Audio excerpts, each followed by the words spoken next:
Welcome to Kick Back with Chris. Kick Back with Chris, the martial arts podcast.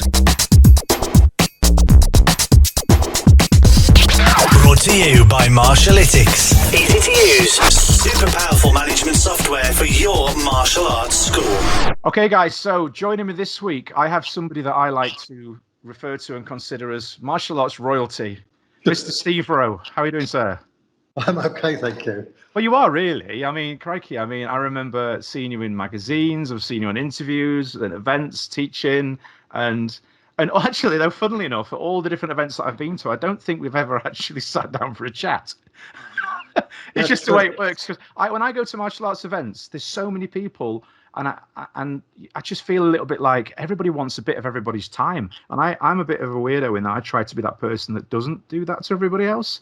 Yeah. I'm a nightmare for that. Like events and things that I've been to in the past, like the only person I've ever had a picture with is Donny Osmond for my mum. Because she loves Donny Osmond and he was there, and I thought, I can't not take a picture with Donny Osmond. Anyway, enough about that weirdness. How are you doing?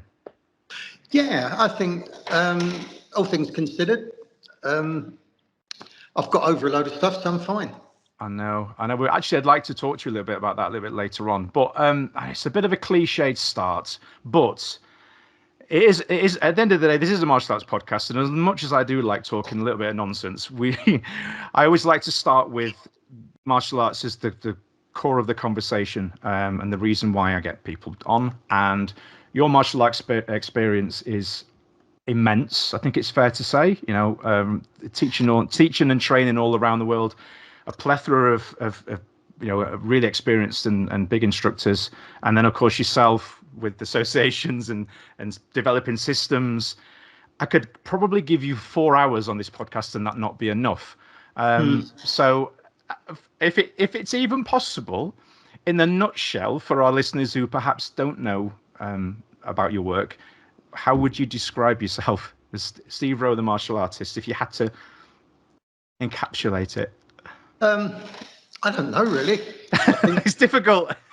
Yeah, I mean, you said royalty. I'll accept that, but it's true. When I hear your name, when I see you, I think of all the experience that you've had and all the experiences in life that you've had. Yeah. I mean, I'm going to big you up too much because it'll get awkward. Well, I mean, the thing is, I think the only reason that I've been in martial arts so long is I couldn't think of anything else to do, and I kind of forgot to stop training. It's just something that I've done all of the time, and I think really everything in my life has just grown out of that. Yeah, it has. Well, was there any particular reason for getting into martial arts in the first place, or was it just something that you happened to land in? Yeah.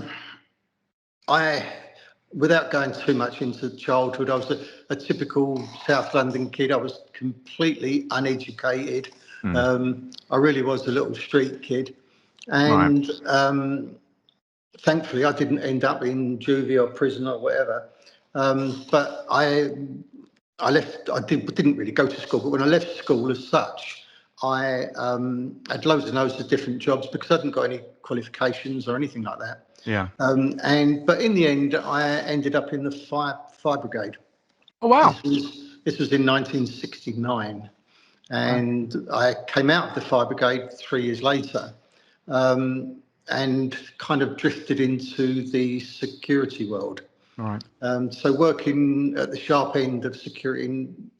The way that I came into security is very different to a lot of other people. I ended up doing absolutely everything from carrying valuables to bodyguarding to working on the door to concerts, all that kind of stuff. But I rose up through the security world to become operations manager of quite a large firm. I had about 500 staff.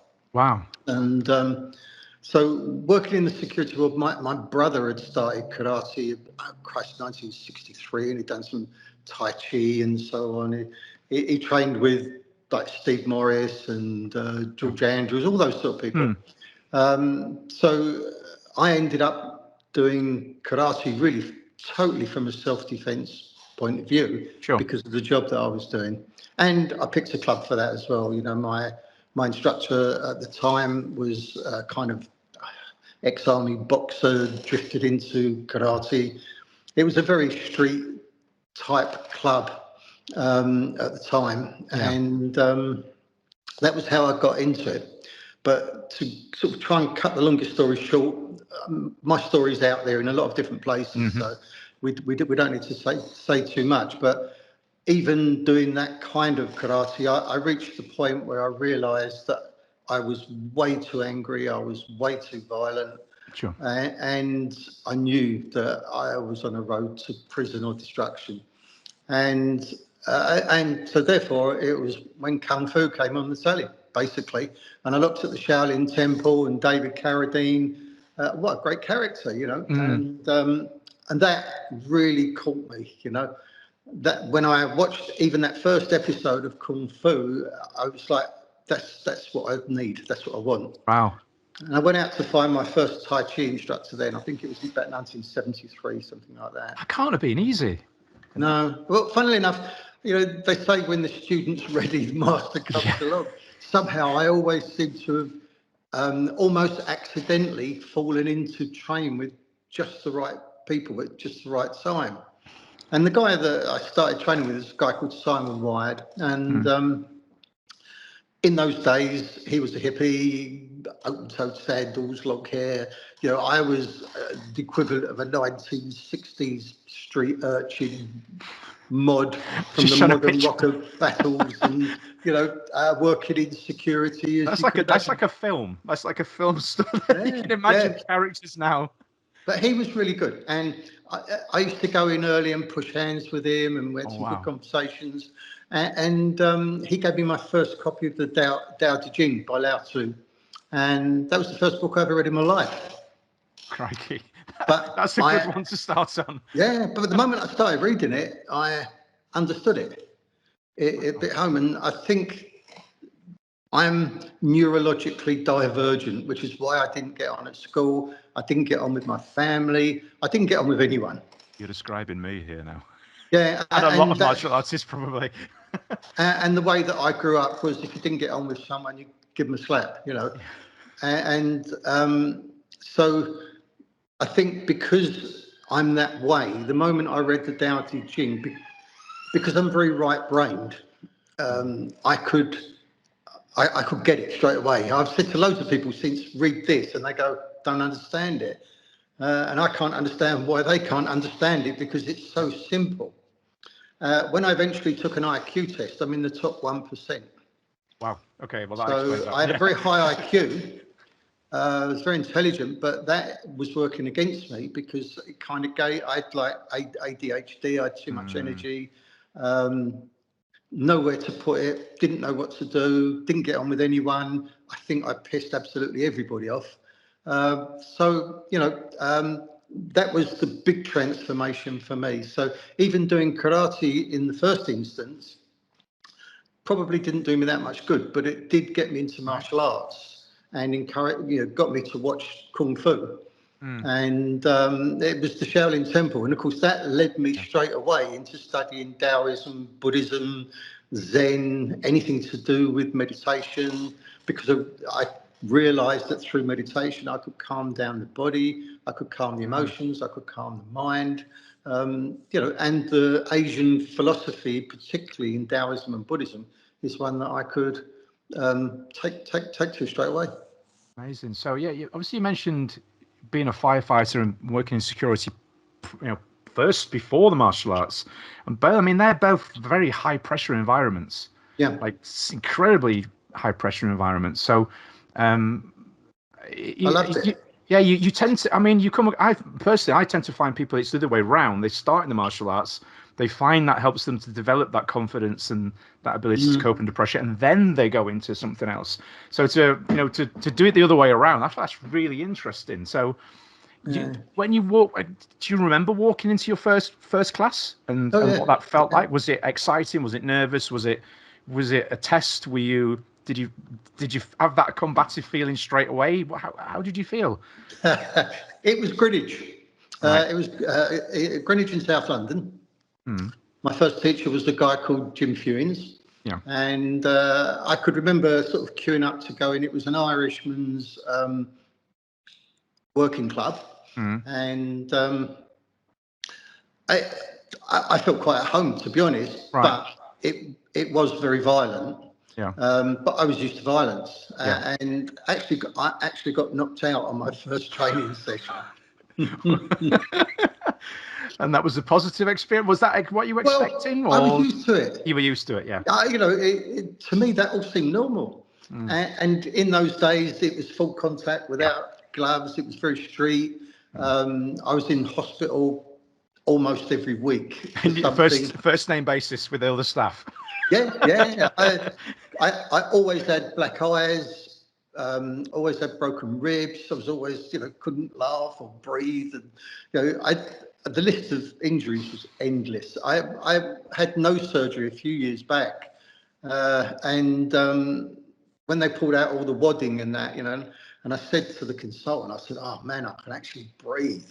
And he said, "I'm really pleased." He said, "Because your nose has been broken 5 times." He said, "And I had one hell of a job to reset." Oh my goodness me! I mean, martial arts in those times it's a very different thing to what it is now in some respects. It sounds to me like, as deep as this is going to sound, you were sort of born at the right time to experience martial arts as it was then, because now it's not always, but it is a very different thing now. Now looking back on it. It sounds to me anyway that you found it at the right time for you. But looking at it now from my point, I mean, I started in the 80s, and I'm thinking then in the late 1980s, we did some things then that you look at and go, my goodness, we should not. What were we doing that? But would I go back and change it? I don't know that I would. And I wondered if... Yeah, there's a good and bad to it. Yeah. Really, when you look at it. So, yes, it trains spirit as such. But to be honest, I had that never give up type attitude from the start anyway. And I can remember quite often I'd go home with concussion. I can remember often sitting in my car and I couldn't even remember where I lived and things like that. My head felt like it was stuffed with cotton wool. I had so many injuries. I'd have to go to the hospital and so on. And quite often I'd be sitting at home thinking, why am I doing this? This is crazy. But there was something inside of me that said, if you give up, you'll give up on everything. Wow, that's deep. So, with obviously, again, you mentioned earlier on that a lot of people know a lot about your history and your training, but I'm interested in what point the transition happened from that very hard training that you're talking about there into finding Tai Chi and the softer side of things, because I think to many that for me anyway, the two align perfectly. But to a lot of people listening in, they might think, well, how do they fit together? How does somebody that likes to sit in the car with a concussion, well, didn't like to, but would routinely visit hospital and train in that hard manner, find Tai Chi as being something that complements. To me, it works, but I think to a lot of people, they might think, well, how does that work? I think it's because I knew I was on a road to nowhere. I'd been unhappy all of my life. I didn't know happiness in any shape or form. Wow. I was very unhappy. I didn't like anyone. I had to deal with everything with violence or just being arrogant. And I didn't know any different. It was the way that I'd been brought up and the way that I'd kind of been indoctrinated, if you like. Yeah. And I knew I was on a road to nowhere. There was something inside me that I was highly intelligent, and although nothing had fitted, I knew there had to be something else. When I saw that Shaolin Temple scenes, that really got to me. And I've got to admit, when I went along to Tai Chi, I found Tai Chi harder than anything I'd ever done in my life. And moving slow. I mean, we used to go in the dojo. Kata would take about 5 minutes, and then we'd beat the shit out of each other for the rest of the night. So the whole idea of doing very, very slow form, and the place that I went to was an adult institute, but it was in like some kind of old manor house, and we'd be out in the garden, and most of the other students were old ladies. So if you could imagine someone like me, and trying to move slow along with these old Yeah. ladies, it killed me. I found it so hard. I found it so difficult. But again, I realised that because I found it difficult, this is what I was lacking. I had no patience, I had no tolerance, I had no kindness, I had no compassion, I had no empathy. These were the things that I had to be able to develop. And Yeah. Tai Chi was the route that I could find. Yeah, I remember it would be the late 1990s. So I would have been in my late teens, and I was all about training. So every day of the week, I had one day off on a Monday. But it was because one of my favorite TV shows, a Sammo Hung's TV show series called Martial Law, was on. Do you remember that? Yeah, and I had to watch that. I was like, no, I have to watch this. And that was the only reason I gave myself a day off, was to watch that. So I'd be training all the time. And then one of the instructors mentioned they were starting up a Tai Chi class on a Friday evening at 6:30, and I remember thinking, oh, that's the thing that in all the movies that I like to watch, we see, I've got to go and have a bit of that. I've got to go and do that. That's going to be fantastic. And I remember going in, and I remember standing and doing all the movements and just being ultra aware of my hands and feet being warm. That's the one thing I can always remember from it, the sensation of heat in my palms and feet, whether that was right or wrong or whatever. But I remember thinking, I don't understand this, but I have to keep going back and doing it again and again and again and again. And I trained for as long as the class was in existence. I think it was up until I actually started teaching full time, and that took over my life at the time. But it is always something I've always been interested in going back and revisiting again. And for me, again, it was the hook of it being in oh, that's the thing that they're doing in the Jackie Chan films and the Jet Li films and Shaolin Temple movie. And I'm thinking, oh, I want to do that. That's the thing. I was hooked in by the coolness of it, but then it was my perceived coolness of it. Then it was I don't understand this. I can feel the stuff. And the internet was in its infancy. So you couldn't go and watch videos. You could read lots of things and see pictures, but there wasn't really videos and things. So I was buying book after. In fact, I've still got them all now. Everything I could get my hands on, trying to learn more. But the more I read, the more I confused myself. So yeah, when you mentioned, that you found that thing, I kind of found something that I didn't really understood, and I've never really gotten back into it, and I need to. Talking to you now is inspiring me to. I think that is the biggest problem, and it's the biggest problem with Tai Chi. Out of all of the martial arts, Tai Chi is probably the most misunderstood, and it contains the kind of the worst arrogant people. You've only got to go onto any Tai Chi page on the internet, and they're all squabbling like little kids, Really? So all the things that it should be, they aren't. Right. You could say the same for a lot of the other martial arts, I know, but karate and kung fu and that is bad enough. But just go and have a look at some of the Tai Chi pages. You will never see me write on any of those pages. I stay away from most other Tai Chi people, to be honest. Wow.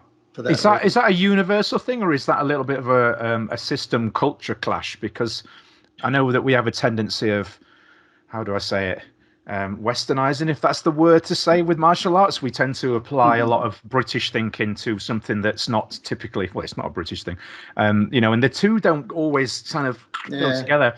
Is that difference because of cultural influence? I think the art is to be able to translate it and structure it. And I'm very lucky because I do know a lot of people in the martial arts, so I'm not hiding off in a corner. If you look at my coaching programs that I run, there's over 100 people on those coaching programs at the moment, and I'd say the majority of those are above 5th Dan level in karate, kung fu, Krav Maga, Wing Chun, self-defense. If you name the art, I guarantee I've got a few people on the program who are teaching it. You've kind of only got to look at the photographs and the list of names, and you'll see people that you know fairly well that train with me. So in a way, I'm lucky because I can relate to most people, most senior martial arts people. Yeah. And I think my skill of being neurologically diverse is that I can hold a lot in my head at the same time. Right. So, I've had some very good instruction in Tai Chi. And without a doubt, Jim Uglow was a big influence. He's a very good Kung Fu, Hungar Kung Fu, and Tai Chi person. And Marley Yang was a very good teacher in Hong Kong as well. So I was very lucky in the instruction that I had. And through Jim, I met most of the other instructors. So, met with Chu Jin Soon and Nip Tai Tak and all those people in that Yang family lineage. But when I looked at it, and I suppose taking together everything that I'd learned, obviously effectiveness was an important part of my life anyway. I can't see the purpose of doing anything that doesn't have a reason. So if I said to you, why am I doing that? And you said, I don't know, it's what I was told. That is not good enough for me. And if you gave me a reason that was too vague, it's not good enough.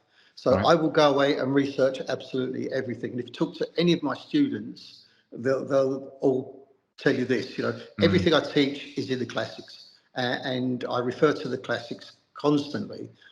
But what I've done, particularly, the other good thing for me was the fact that I studied Buddhism and Taoism. So the culture and the philosophy behind it was very useful, because even in Tai Chi lineages, you will rarely find a good philosopher.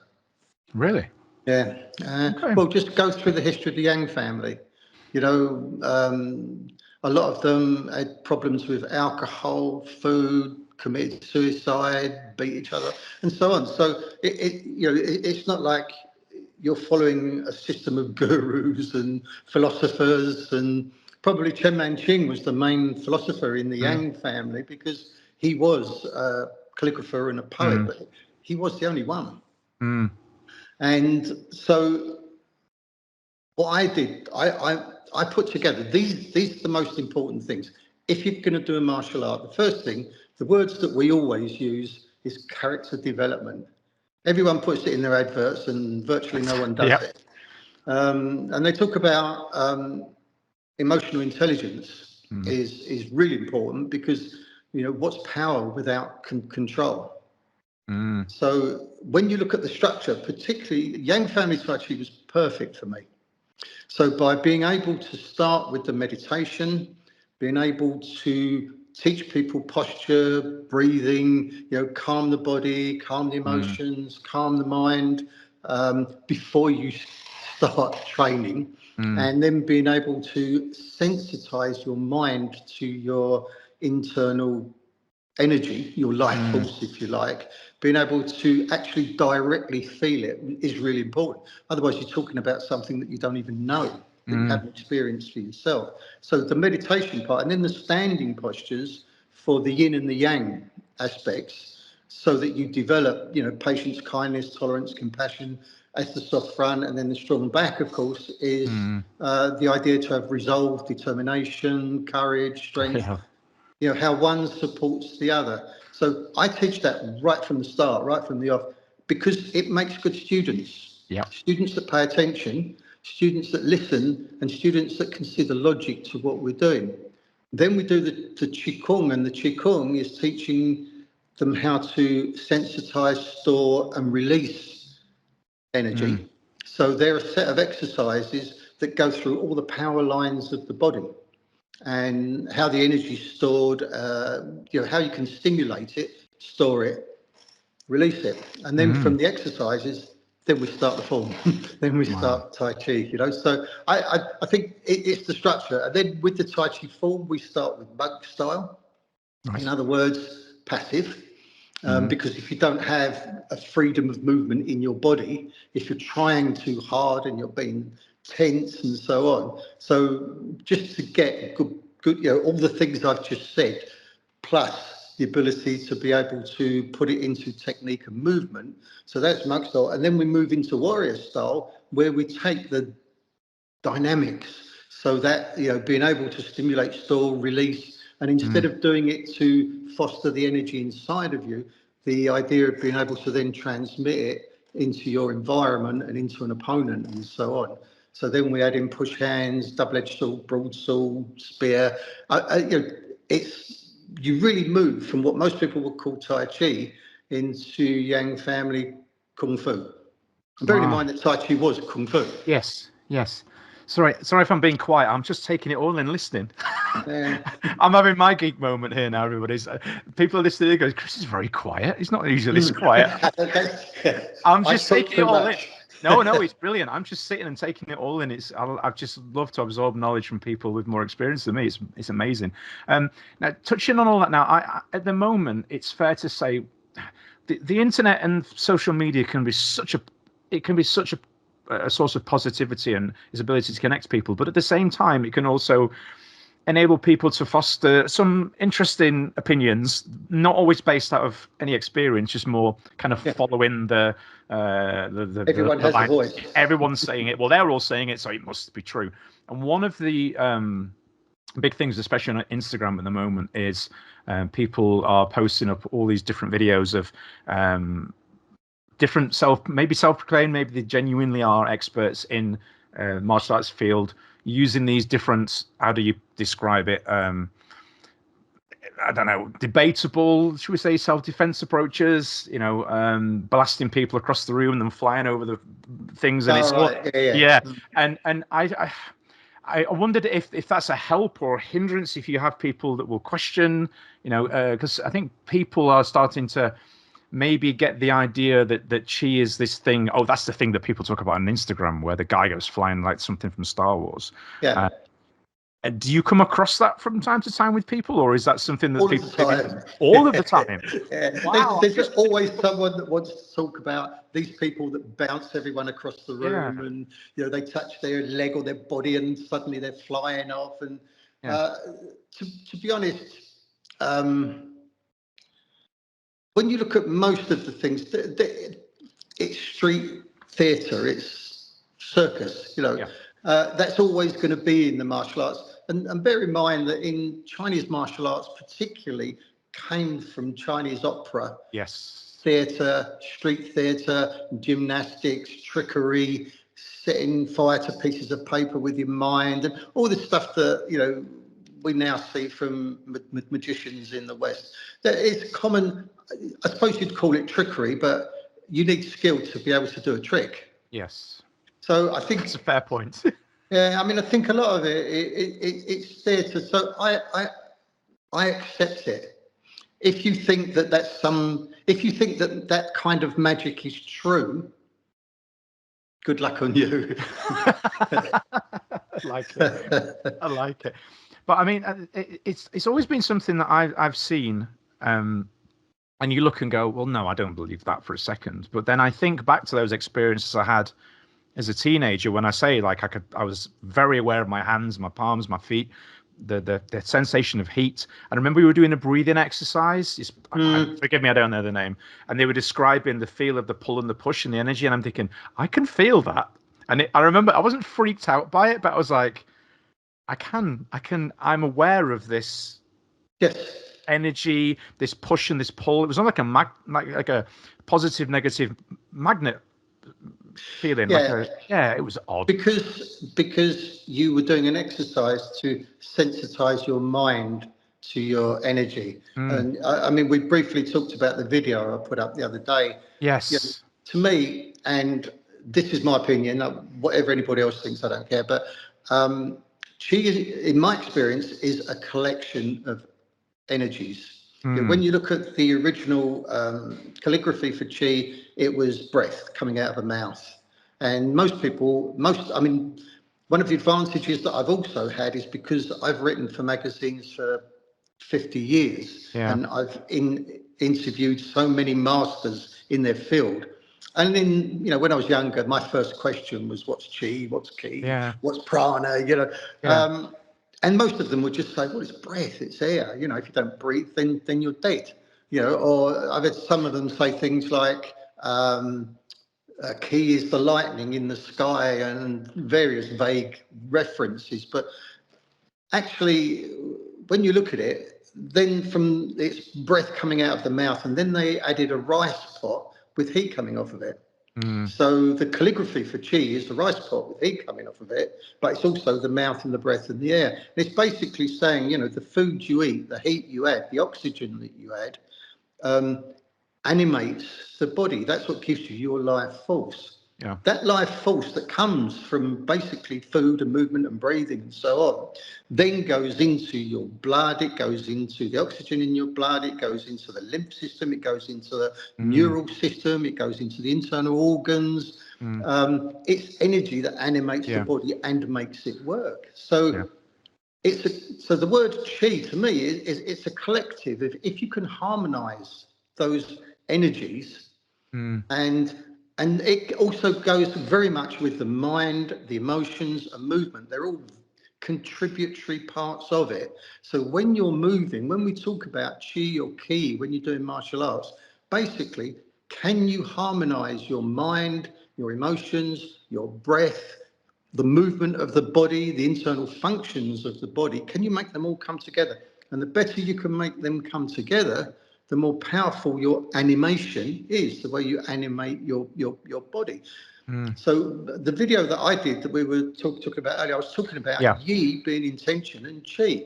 So if you accept that as chi, then your intention, if you break down, because everyone says, oh, the yi leads to chi. It was said to me so many times, intention leads to chi. And I thought I got that. I thought, therefore I knew it. But the reason that I've called my new book Icebergs Instead of Mountains is because it's the same thing, but it goes deeper and deeper and deeper and deeper. So it's not like you're learning different things, you're getting more depth into what you're learning. So with my brain, when I studied intention, what is intention? When you look at intention, these are the qualities that you need. You need awareness because that brightens it. You need focus because that collects it. You need sensitivity because if you're not sensitive to your energy, you ain't going to feel it anyway. And you need intensity, and intensity is born out of emotion. And if your emotion is anger or fear, it's going to be negative. But if you've developed emotional intelligence, it's power. Yeah. So when you look at it, that's what intention is. Because I was looking at students and thinking, they all look like they've got a headache. The way they're moving, it's like, where's the power? And it's all very well shouting internal power and your yi leads your chi. No one understood it. So I needed to break it down for my own students when I'm teaching them. And like I said, bearing in mind that most of my students have been doing martial arts for 40 odd years, they know what they're looking at. Yeah. So I had to break down, look, let's break down what intention is. What qualities have you got to develop in your mind? Awareness, focus, sensitivity, and intensity. We do this through meditation. We then do this through the standing postures, and we develop emotional intelligence. Then we put it into the exercises. Then we put it into the forms. So by looking in intention and energy, they're inseparable, like the yin yang thing. You can't see it, but up behind it. You can't have one without the other. You can't have energy unless your mind and your emotions and everything is in the right place. And then your ability to be able to collect it. And we all understand that. There's nothing mystical in that, is there? There's nothing magical. It's quite normal. Yeah. It's just that if you're a good coach, you can break it down and explain it in its normal terms. Basically, you're just explaining the trick. I love that. Amazing. So this wasn't originally on my thinking for today, but now we've gone down this, not rabbit hole, but conversation. Would you share your thoughts on energy healing as a thing? Because I share an experience I had. Oh yeah, I can't do that. Oh, is it okay? Well, as you can imagine. But carry on, yeah. Okay. The only reason I ask it is years ago I went to, out of curiosity, there was an advert in it was a newspaper, it was that long ago, for a Reiki healer. And I thought, do you know what? I'm interested. I'm going to go. And I was actually in I was in Chester at the time, living with my girlfriend at the time. This is going back over 20 years. And I remember I went in and they didn't know who I was. There was no way they could know who I was or what I did. And they started, and And I remember this lady said to me, she said, "Oh, my nose and my eyes are running and everything." And I was like, "Okay." She says, "Do you do anything working with energy? Do you a martial artist or anything like that?" And I'm like, hang on a minute. How did you know that then? That's a bit weird." And so that I always remember to this day thinking, wow, what was that all about then? How did they know that? Just coming from the conversation, listening to you talking then about what you were sharing. So yeah, I just wondered what your thoughts were, and Firstly, it's about arousal. right, So when you're talking about Reiki, I was a Reiki master back in the 1970s. okay, Um, and like everything else, it's become a circus again. yeah, But when you look at it in terms of everything that we've described to do with chi and energy and so mm, on, we know as martial artists that you've got your peripersonal space, you've got your reach out and touch space. mm, And science has said when anyone enters into that space, you become aroused. yeah, Obviously, yeah, if they're a lovely, nice looking person, you get aroused one way. yeah, And if they're a frightening person, you get aroused in a different way. yeah, But what it does is that the moment somebody comes into your personal space, which is why if we're in a queue or something, we have to shut it all down but it's always uncomfortable standing close to somebody. mm, And so that's the first thing, right? So we know from a martial arts point of view, the fight starts when you touch. yeah, So the fight starts when your hand meets whatever with the other person, and that's when they've come into your personal space.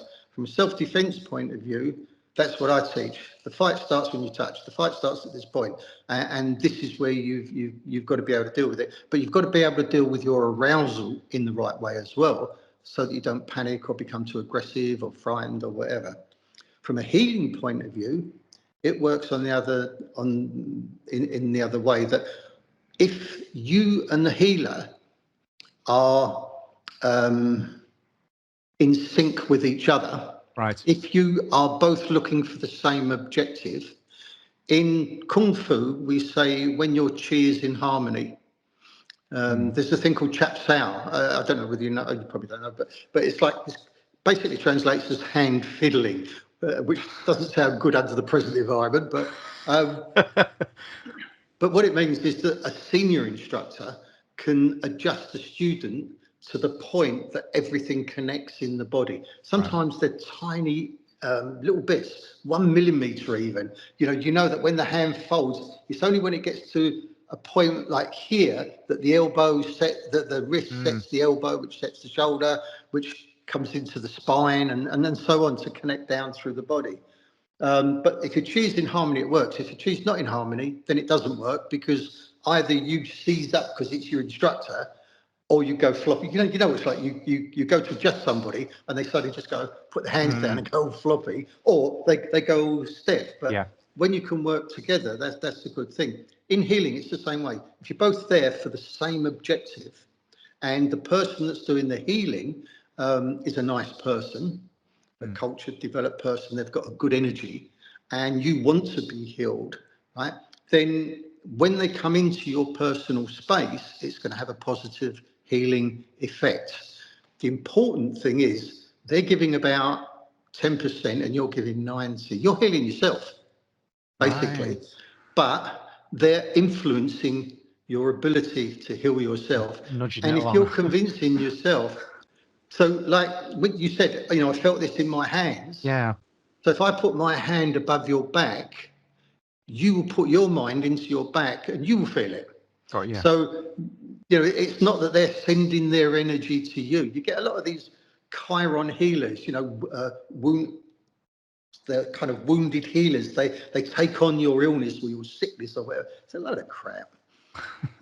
Basically, if somebody who is a good person, a cultured person, they've got good energy, they put their hand close to you, it will stimulate you. It will stimulate your mind. And if your body can heal itself, it will. Amazing. So Reiki can be a very positive thing. Yeah. Unfortunately, it's been taken over by a lot of people that are very arrogant and so on as well. Yeah. Interesting. So it's more of a gentle push, I suppose. Yeah, which is why then in Tai Chi, Neigong and Qigong, that's what we're doing. It's diagnostic, and we heal ourselves through meditation, sensing ourselves to our energy. We do specific sets of exercise that go through all the movements of the body. So we will pick up if there's anything that's stiff or wrong or awkward. And if it's possible for us to heal it ourselves, it's not always possible. But if we can, then we do. We send our energy there, soften, relax the tissue, and so on. Amazing. And I'm this is becoming totally indulgent now. It's just me asking questions for me. I think it's interesting for other people as well. Absolutely. No, but I was going to ask is, I've heard you speak before on definitely on mindfulness and your journey that you've had personally with your, God, it makes me feel a bit bad when I have a little bit of a moan that my knee hurts and my back's a bit sore. But if there's some of the troubles that you've had to go through and the way that you've dealt with it and turned it into not turned it into a positive, that maybe doesn't come across right, but the way that you've been able to deal with it and through this mindfulness and this way that you're thinking about it, I found really interesting, because the first time I came across anything, it's not even a grain of sand in regards to the problems that you've had to deal with, but I've had a long-standing knee issue that for over 10 years, and I had the surgery when I was 29, and they said, look, you maybe get 5 years out of this and it'll need replacing, but we won't replace it because you're not old enough at 20. I'm in my 30s. Anyway, I carried on as it was, and thank goodness it had been okay up until 2 years ago, and another issue developed. And slowly but surely, it was sort of preventing me from doing a lot of things that I would normally take for granted. And whilst I was waiting for surgery, and I'd reached a point where even sitting down was uncomfortable, getting up to walk, I had to prepare myself to take every step, and it was really not great. One thing that I wasn't prepared for was what that was going to do to my head. I'd always just presumed I'll occupy myself with something else, I'll be fine. But it was the first time that I could remember since a child that I wasn't able to train. And initially, I was just fidgety, so I'd do other things. But I found myself, I stopped this podcast. I lost interest I didn't want to watch martial arts. I didn't want to read about it. If if a fight came on, whether it was boxing or anything, I did not want to watch it. Just totally disengaged. And I caught myself and thought, hang on a minute, what is going on here? I don't know whether it was a chemical shift in my brain because I wasn't physically training or what, but listening to you speak on what you spoke about, I thought, I've never thought about this until this happened to me. Yeah. And then there's something that I've tried to arm myself with now more and more for the inevitable day that something else comes along, because I'm not getting any younger. More things are going to break. This is going to happen again. And it's actually something that I'm now starting speaking with my students on, saying, you've got to prepare, you've got to arm your mind as well, to deal with these things that are going to come along. And I just wondered if you'd share a little bit about how you've developed that in yourself, because I think it's a really important thing for a lot of people listening, whether you're 25, 35, 45, 55, you need to think about it. To cut a very long story short, and I don't want to sound whingy or moany about it, because I get on my own nerves. But in 2007, they decided that I should have a bilateral knee replacements, both done at the same time. And I got home and I fell over. And when I fell over, I didn't realise it, but when they do the knee replacement, they cut the muscles and stitch them back again. Yeah. And the muscles severed on both legs. And I was in terrible pain. And I kept going back to the consultant and saying, I'm in terrible pain. And he kept saying, oh, you've had 2 knees replaced. What's the matter with you? And so on. And it went on for years. And it wasn't until 5 years later, that was in 2007, in 2013, I went to see another consultant, and he just took one look and said, you haven't got any quads in your legs. You've got 1 quad in each leg. That's all you got. And he said, how the hell do you even stand up? And luckily, because of my training with my balance and so on, I've been able to cope with it. But he sent me to a specialist in London, and he said, let's try and fix it. And the muscles were dead. It's a stupid thing, really, when I look back on it. Yeah. But when he said, if you want to have a go, I'll have a go. Silly me. Yeah, let's try it. 2 5-hour surgeries of trying to stretch the muscles from my groin down to my knee and secure them. Neither of them worked. and I got sepsis in my right leg for the first time in 2013. And I nearly died. I was in hospital for 5 months, intravenous antibiotics, all that kind of stuff. Got over that, and they did various knee replacements with antibiotic spacers and all this kind of stuff. It was very serious. And then in 2015, I was coming home from the Czech Republic and I collapsed and rushed to hospital again. That was really serious. It was so bad that at one point, because it was an NHS hospital they rushed me to, that I had to discharge. I was at death's door. Literally, I had 3 or 4 cleaning out surgeries and various bits and pieces, and they really didn't know what they were doing. I mean, really didn't know. So in the end, I pulled out all the tubes, phoned Will Henshaw and said, come and get me. And Will, luckily, took me to the private hospital.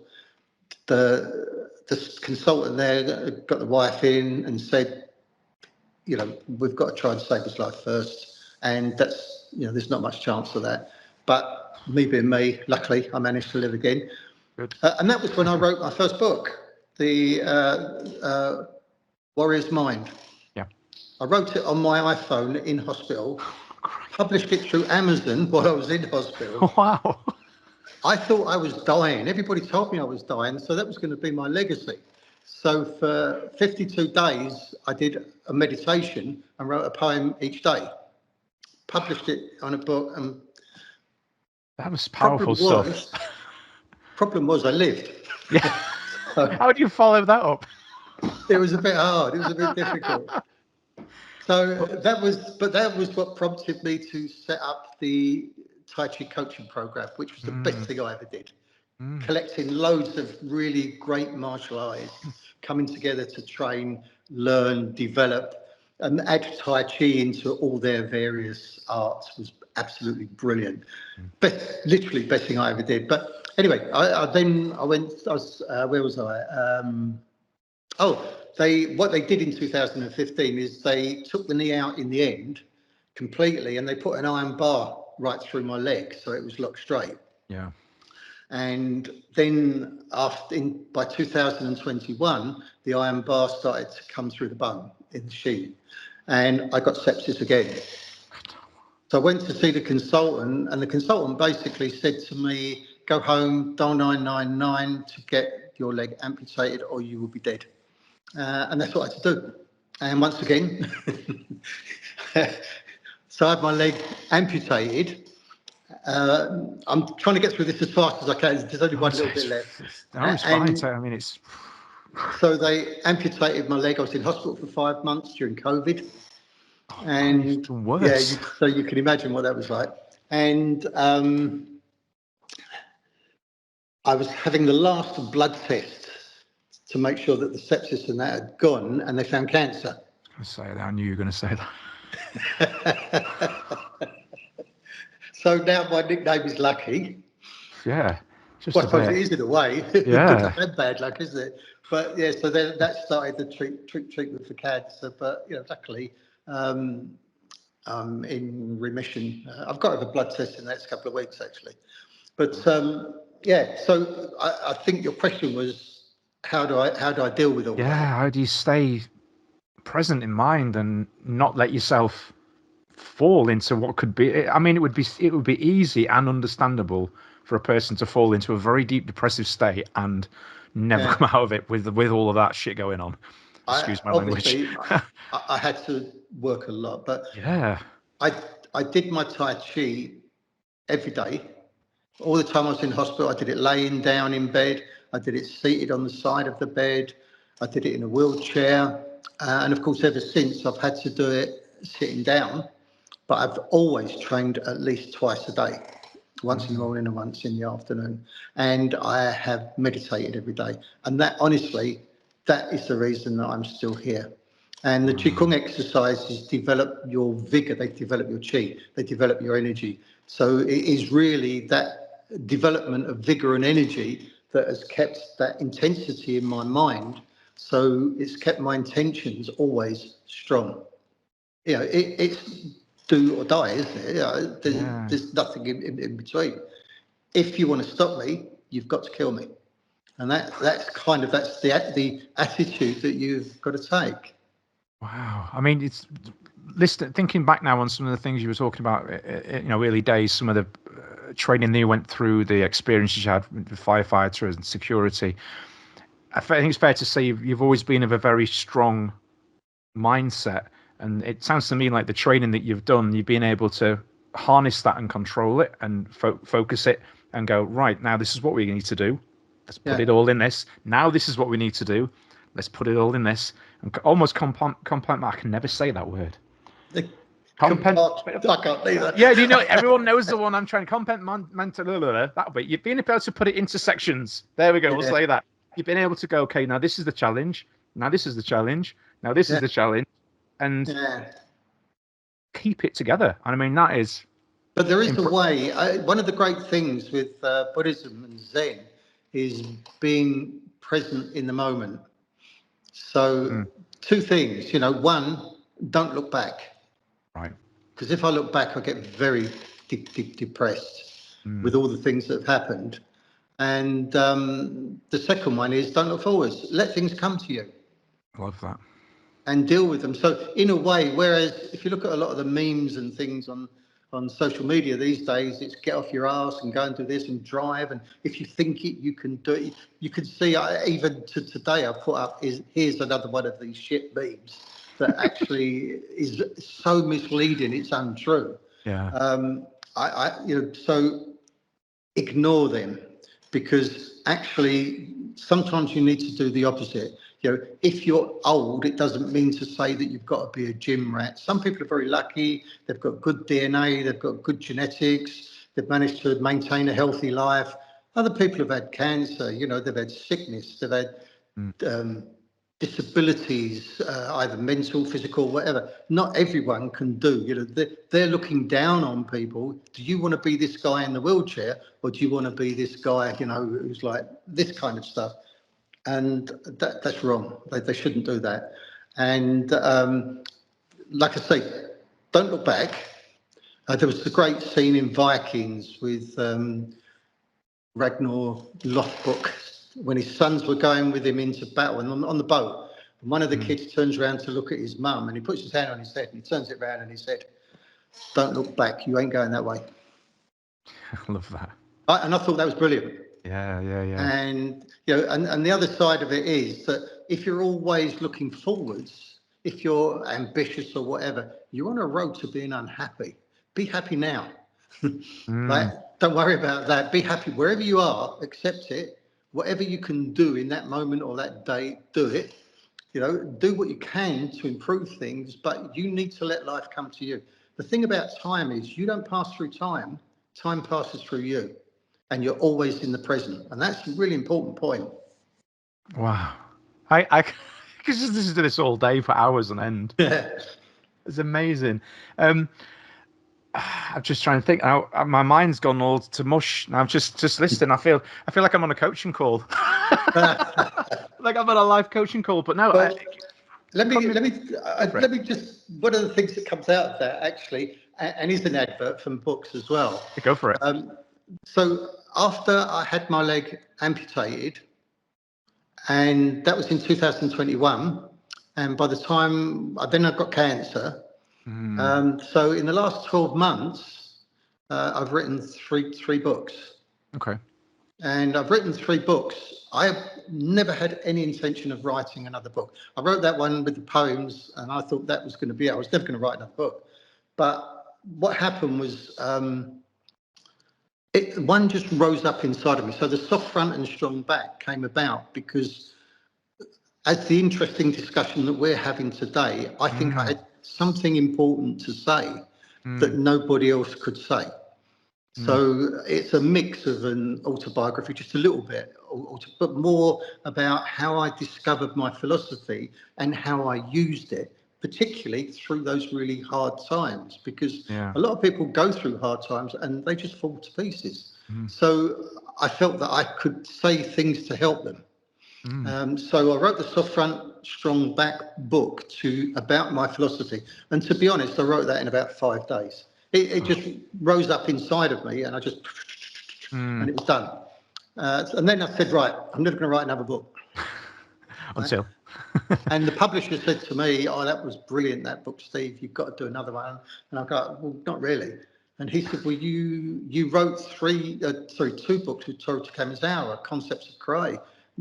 Would you like to do something about that?" And I thought about it, and I thought, actually, I owe Toru a lot. He was a good friend, and he taught me a lot, and he was very influential in karate in the UK. And none of his ex-students talk about him, which I found really odd. I tried to get in touch with Toru's family to say, I want to republish these books. I don't mind if the money goes to you or whatever. No one answered. I talked to students, not interested. His ex-students, not interested. So I thought, okay, in that case, what I'll do is I'll take the books and put them together. So I did that, but there wasn't enough. By the time, because Toru had one of those brains that he was a super genius, everything was charts and translations. And, to be honest, no one would read it, but he did have a lot of very, very interesting concepts of movement and technique that I still use now, even in my Tai Chi, because it's relevant in any martial art. So what I thought I'd do, I'd combine that with what it did for me. So I wrote the book Concepts of Karate, the concepts of Toru Takamizawa and Steve Rowe. Obviously, I published those books with him. They were published under the name of Takro, Takamizawa and Rowe. And there was a lot of really good information in there. So I did that. I basically wrote about his concepts and what that had done for me. The result of all those years later, how I'm still using them, maybe in a slightly different way, but it's still his. And what came out of that for me as well was a lot of ideas I thought I'd had that were my own. And I thought I had bragging rights because I'd invented this and thought of that. Actually, I realised when I wrote the book, they didn't. They came from him. Wow. And so that was why I wrote that book. And then I said, I'm not going to write another book. And then several people come to me and said, Steve, you've got so much to say about Tai Chi that you won't find anywhere else. So it's unique. You really need to do this. And I was sort of saying, no. People got to come to me and learn. I'm not interested in writing a book. But then one, I don't know, just kind of welled up inside. And again, I wrote that book twice the size of the other books in about 5 or 6 days. And I took 100 to 200 photographs as well. So that book is twice as big, and it's got a load of photographs, colour photographs of that in it. That comes out in a couple of weeks. But so that was how I think it's important that all of us old dogs that have something to say, put it out there. Yeah. And I was talking to Alfie Lewis in the same way. I'm always encouraging Alfie. You've really got to put your. I'm so happy that he still posts. I know he's an unusual character and everything else, but isn't that good?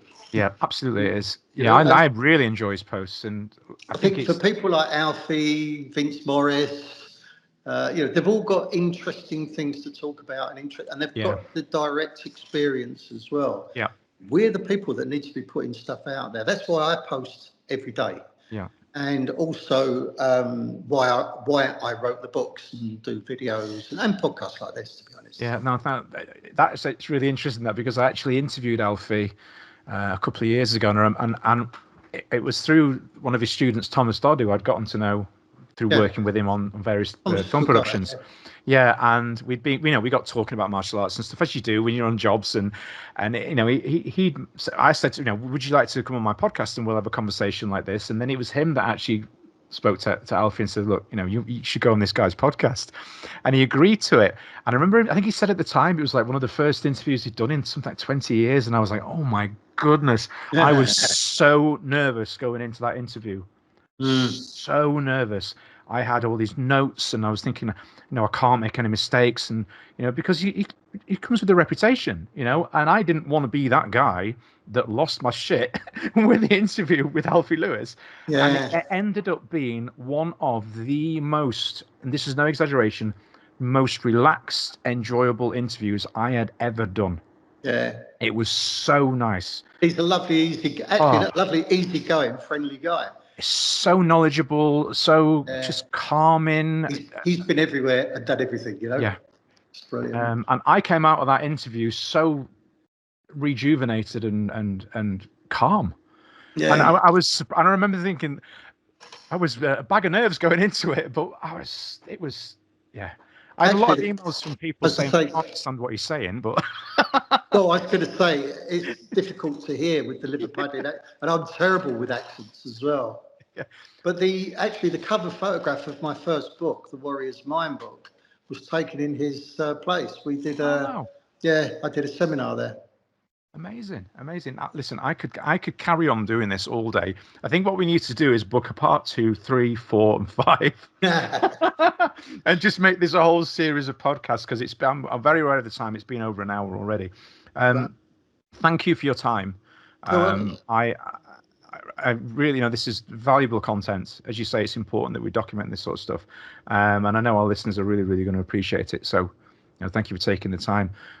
You've done your plugs as well, so I'm glad. I usually finish with that. Have you got anything you'd like to share with anybody? And where can people find them? We'll ask that.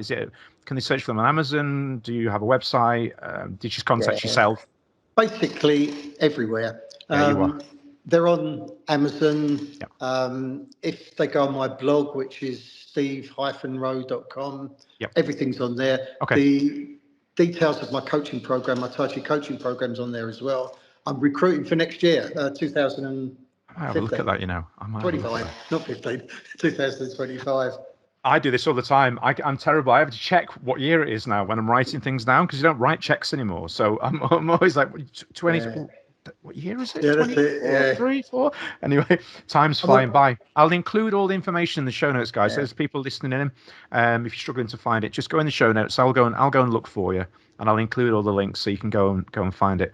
But yeah, Steve, thank you. I really, really appreciate it, and it's nice that we've got to have this chat as well. It's good fun. Long. Thank you very much. Have a great day. Thank you. Bye. Brought to you by SGC Security Services. Excellence as standard.